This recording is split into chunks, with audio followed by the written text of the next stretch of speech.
All right. So, so we are the climate changers, and our group is solving climate fuel displacement. In this group, we have Ashok from India, Blake from South Korea, Farhad from Turkey, Imad from Pakistan and Turkey, Pascaline from Senegal, and Tien from Vietnam. Next slide, please. So our sustainable development goals that we tackle in this project are SDG 11, which is sustainable cities and communities, and SDG 13, which is climate action.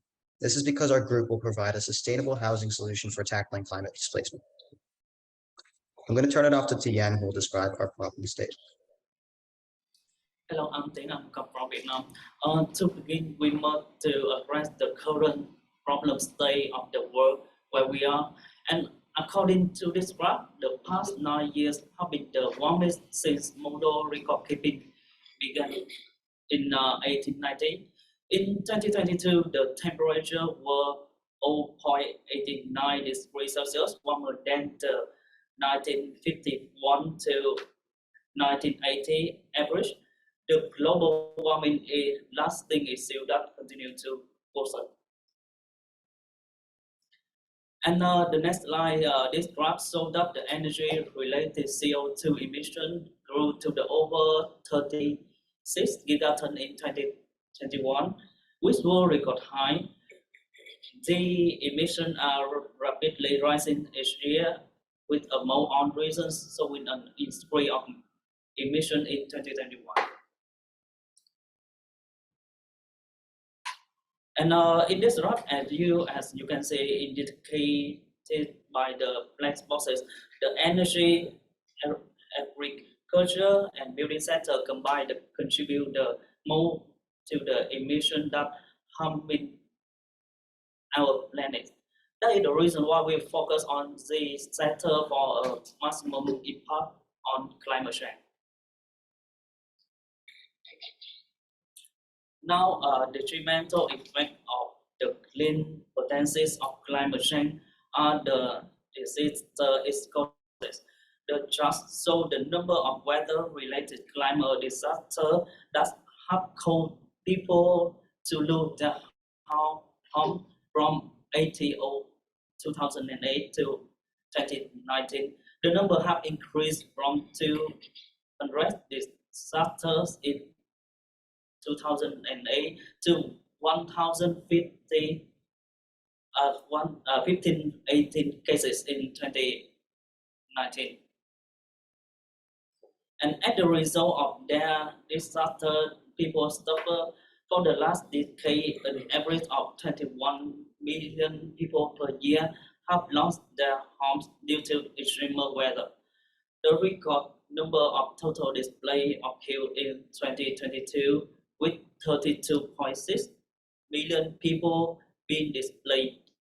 At this rate, by 2050, it's estimated that a total of 1.2 billion people could be displaced due to climate fuel disaster. This is the reason why we have to decide to focus on relieving their people as we tackle sustainability in the energy, agriculture, and building sectors.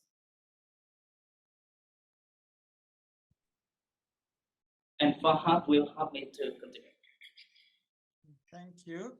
Now that we have identified the state of our problem, we must identify that an ideally solved state look like. Our preferred state includes the following: a CO2-free world, the complete use of renewable energy in all sectors, for 100% of climate refugees to thrive in sustainable homes, and the world that is safe from climate food displacement. Next slide, please. Yes, we will reach the preferred state through researching, designing, and implementing sustainable shelters for climate refugees. They will be energy efficient, process self-sufficient agriculture, and make effective use of limited space. Additionally, funding can come from governments, philanthropic organizations, and NGOs. For example, the Pakistani government can direct part of their $2 billion subsidies that correctly go to unstable industries toward new environmentally friendly technology. Next slide, please. Yes, current residential and commercial building contribute a total of 40% of energy-related CO2 emissions in cities.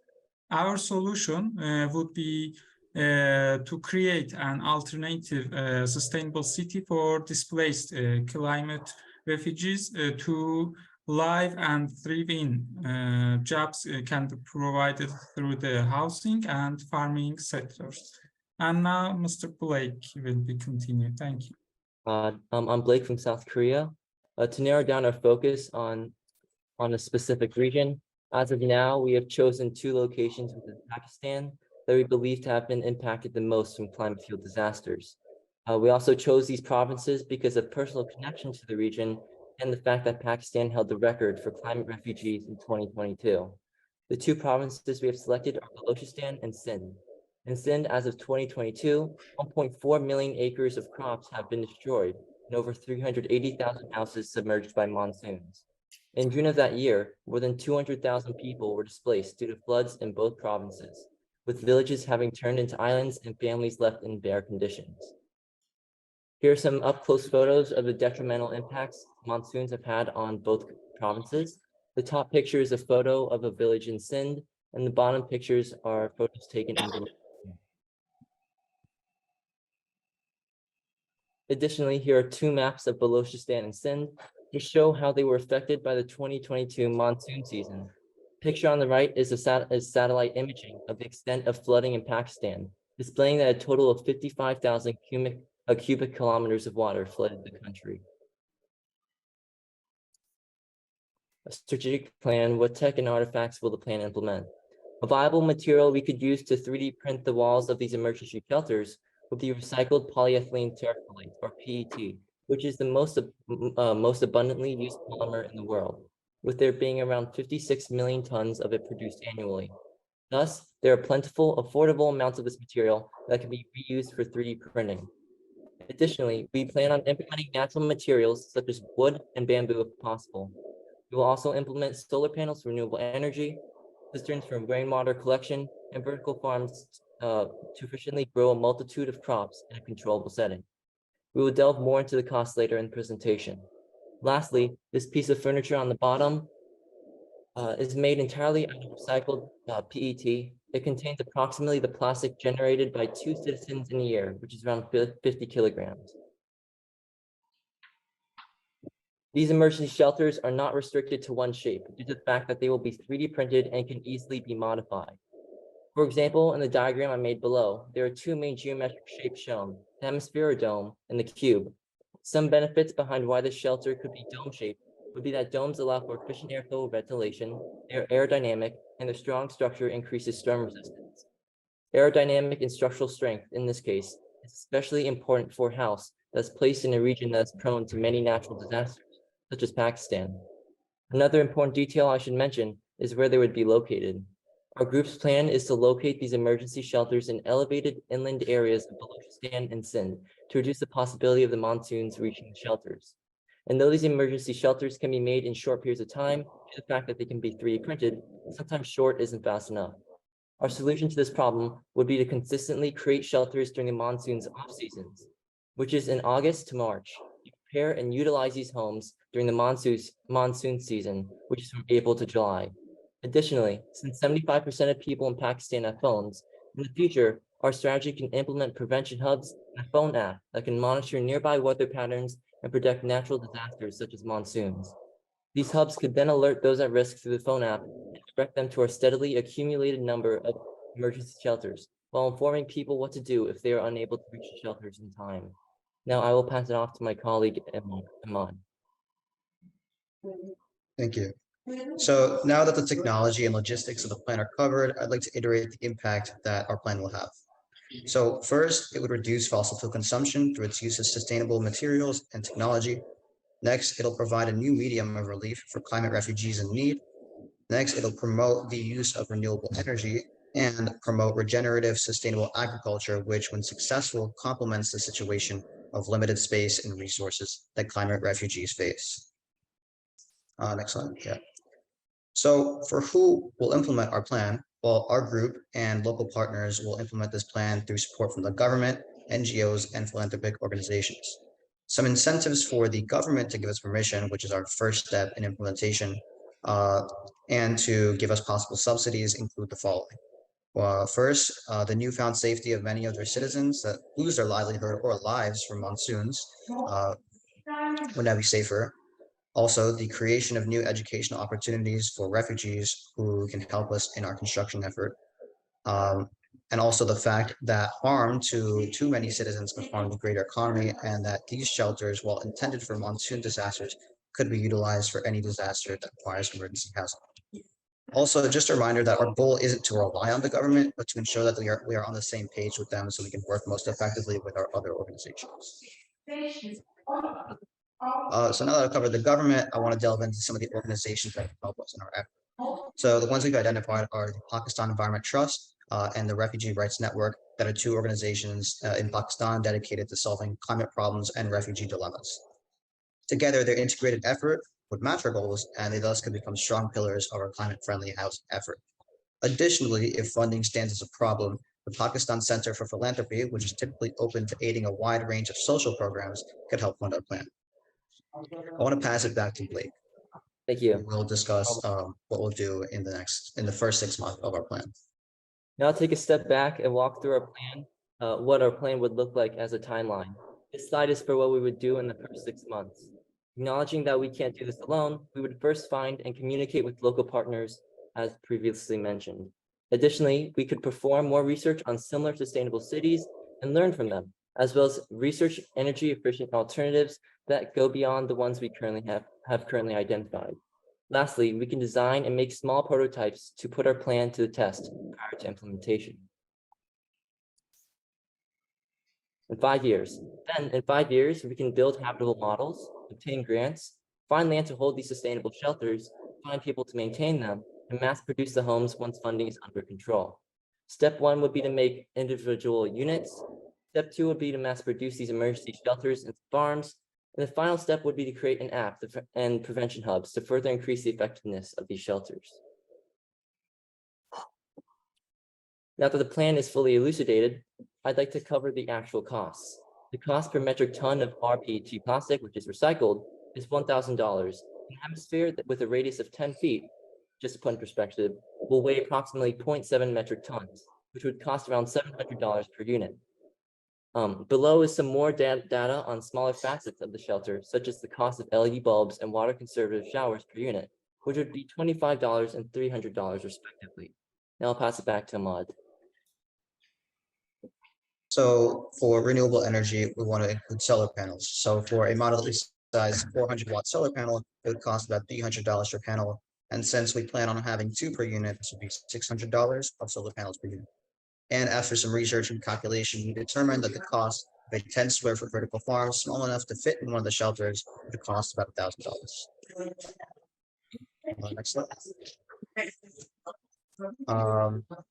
Now to sum up the total cost of our plan, we aim to help 200,000 of Pakistani refugees, and we determined that our net cost per unit is $2,600.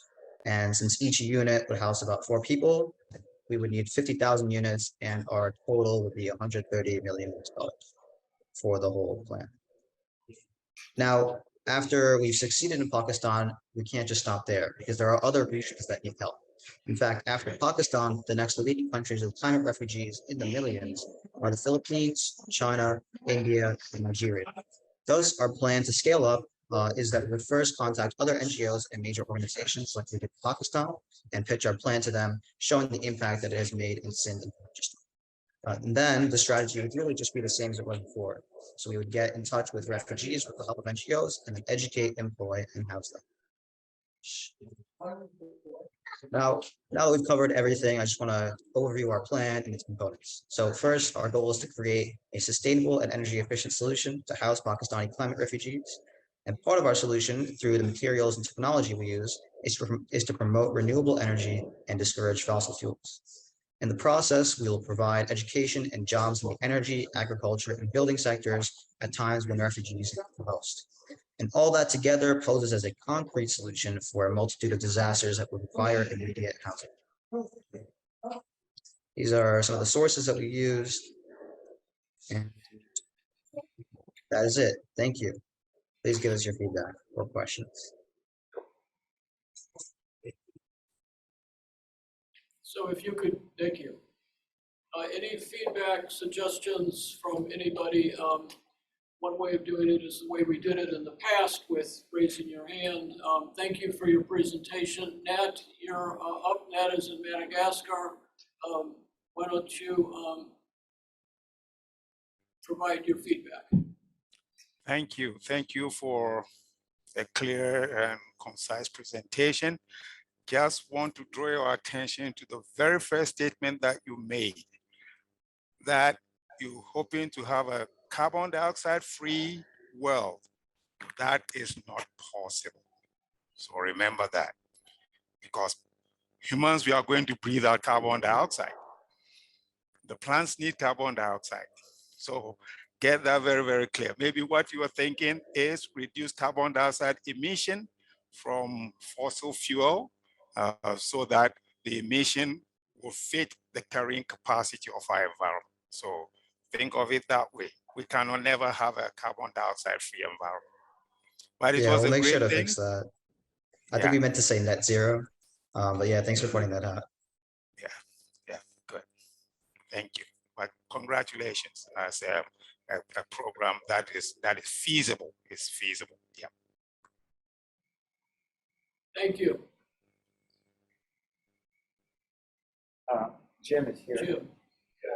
Great job, guys. And one thing, I just wanted to point out, and you said it early in your presentation, is you had a personal connection to Pakistan. And I think that's something really important to think about as you tackle these problems, because oftentimes it's that personal connection that can drive the projects forward. So that's something for all the groups and everybody working in this field. Sometimes that's what can make the difference in the project. So I don't know how close your ties are to Pakistan, but maybe if there's a particular village or a particular spot, include some more information on that in your final write-up, because that can really help bring it to life. The other thing, as you go to finalize your write-up, is a little more data on the cost effectiveness of the 3D printing. I think I don't know all the details, but my sense is that technology is kind of moving forward at a really great pace, and maybe just highlight why that's going to be such a more cost-effective solution for what you're going to do. And I like tying it into the mobile app, because that combination, the 3D printing plus kind of the mobile connectivity feels like it can be very powerful. So maybe just highlight some of that a little more in the final write-up. But great job. Thank you. Elena. Yeah, hi everyone. Great presentation. I wanted to make a really simple point of 3 specific stakeholder groups I think you should add to like a preliminary target group that you'd potentially collaborate with and who could really help you scale this concept. First is the Economic and Social Commission for Asia and West and Pacific. It's a UN regional commission. It includes Pakistan, but other states, because I feel like the model that you guys have pitched is definitely replicable for other countries. And so perhaps looking at it from a regional scope could help you to really just test this and refine it so that it could be replicable beyond Pakistan. And then also the UN Disaster Assessment and Coordination Group, UNDAC. UN loves its acronyms. They are the response group that really is on the ground first for large scale disasters. So even just touching base with them if something similar has ever been piloted or conceptualized as a grounding test interview, with them would be great. And then third, some kind of indigenous communities. Our indigenous communities are the best at reacting to changes in our natural environment and have usually lived in these places for many, many centuries. And so making sure to consult with them and seeing if this makes sense from that perspective, I think could also just ground test your proposal. That's it. Thank you very much for the names. Could you repeat the first one, actually?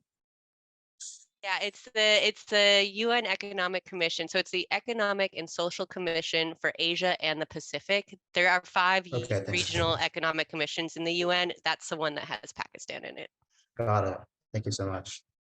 So, Jim, you're on. Dr. Kim. Okay. Yeah, so I love the ambition. This is amazing. I wonder though, the extent to which this ought to be thought of as disaster response rather than a more permanent solution.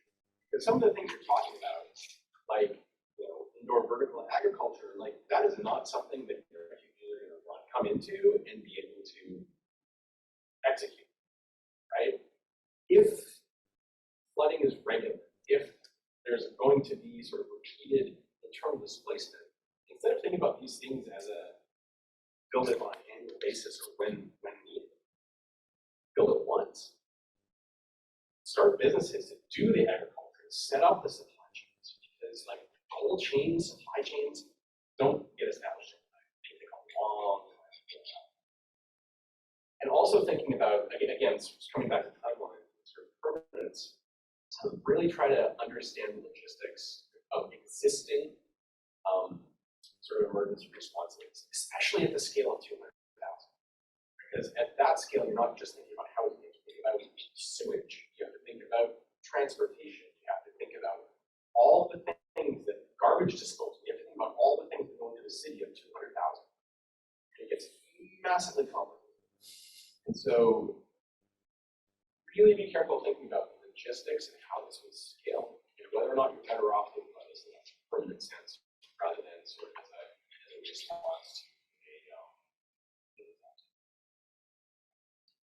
to Yeah, I'm glad you pointed that out. So in our report, yeah, we're gonna do a lot more research and figure out how all the industries and systems combine or can either support or pose obstacles to our plan. So thank you for pointing that out. Dr. Barry's here, so I guess. Hi guys. I thought you did a great job. My comments echo Dr. Jim that I was confused at first whether this was a permanent housing solution or a response to a crisis. And so I think you need to be clear about whether it's one thing or the other. Either way, I mean, I love the idea. I love the fabric, everything that you're talking about doing. I think it's something that we need. So that was it. Thank you. With Dr. Matthew. Yeah, thank you for this great presentation. I do think that displacement is the under-recognized aspect of climate. What I suggest, similar to Barry's comments and other comments, I would focus exclusively on the emergency and transition aspect and not the permanent aspect. And within that, I would look at all of what's been learned about refugee assistance. There's a whole long history of refugee assistance, what is learned in terms of logistics, in terms of infrastructure, in terms of funding. So really kind of bring that into the calculation of what that you consider. The other thing to look at is international funding instruments. Through the climate COP process, in fact, this is going to be discussed again, is the establishment of international funding instruments to potentially fund aspects of this. So those are my big comments. Thank you. Thank you.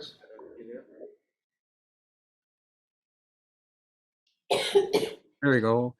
Yeah, so very inspiring, and I really hope you proceed along with this. I can tell you realize this is a pretty huge thing, right? But you've got a lot of things going for you. There's a huge issue to be solved. There's the technology is available. There's the concern, I think, in the funding, et cetera. So with really big things, it's easy to get overwhelmed, you know, and try and do everything at once. Of course, you don't get anything done just right. So I think the main thing is you prototype immediately. You know, you don't spend a lot of time just actually trying to get tons of funding, but you just start building stuff immediately. And I would do it a little bit here, but I would mostly do it there, find some local partners and test stuff out. To start with, you could buy, if you were interested in domes, you could buy dome kits, you know, online and put them up and test them and get feedback and see what worked. And then once you had something that looked like it was going to work, you know, then proceed ahead with the ideas of construction and use of plastic waste and et cetera. And of course, you want to try and do all that locally as much as you can, right? You want to have the locals involved in the creation of it, in the maintenance of it, you know, letting you know what works and what doesn't. And I will say that this has been something that's brought up, you know, over decades with respect to Bucky's work. You know, why isn't there just like this, you know, snap and open geodesic dome emergency housing, right? And I don't think there's any technical reason. You know, we need to put the engineering time in to develop it. I'll mention another thing about our, I'm pretty sure come up with references if you want. If not, I can probably get something up. But Bucky had students create this idea of everything you need for a self-sufficient home basically in a shipping container. This is in the early 50s. So, you know, so like his low flow shower had all a one-piece recyclable toilet, right? You know, that's composting and off-grid and all that kind of stuff. That's a piece that could just be available, right? And you could just have these packages available to just drop in. And if something comes out of the end of it is this, you know, snap and open temporary dome, well, there you go, right? It is a lot of work, huge thing. But like I said, it's got all the pieces in place if you stick with it. So thank you. Thank you for all the insight. I think we're really going to keep it in mind as we describe in detail more of the process, the actual timeline. So appreciate that.